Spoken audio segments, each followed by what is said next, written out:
أكد وزير السكن والعمران والمدينة محمد طارق بالعريبي يوم الأحد بعين الدفلة أن عملية استدعاء مكتتبي برنامج عدل ثلاثة ستنطلق قبل نهاية سنة 2024. وقال الوزير بالعريبي في تصريح صحفي عقب زيارة عمل وتفقد للولاية أن عملية استدعاء مكتتبي برنامج عدل ثلاثة ستنطلق قبل نهاية السنة الجارية، مشيرا في نفس السياق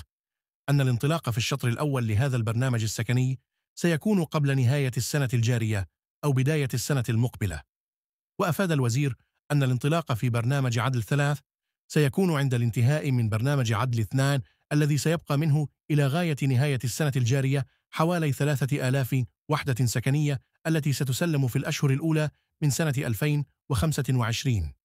وبخصوص سعر سكنات عدل ثلاثة أوضح أنه لن يتعدى سعر السكن الإيجاري المدعم، كما أن هذه الزيادة المرتقبة ستأخذ بعين الاعتبار القدرة الشرائية للمكتتبين. وبخصوص التحضيرات لانطلاق البرنامج السكني عدل ثلاثة، قال الوزير أن الأوعية العقارية متوفرة على المستوى الوطني، مضيفا أن هناك مراسيم وزارية تخص هذا البرنامج سيتم نشرها قبل نهاية شهر نوفمبر الجاري. للإشارة، أشرف وزير السكن والعمران والمدينة خلال زيارته للولاية على تدشين ووضع حجر الأساس لعدة مشاريع على غرار تدشين ثانوية صرموم بن أعمر بحي حاج صدوق، ووضع حجر الأساس لإنجاز مجمع مدرسي وثانوية بحي الشلال بمدينة عين الدفلة، أين أشرف كذلك على تدشين حي 305 مسكن صيغة بيع بالإيجار وانطلاق أشغال مشروع إنجاز مجمع مدرسي ومتوسطة بالسكنات المدمجة بالحي الجديد بالفغايلية بعاصمة الولاية. للتذكير،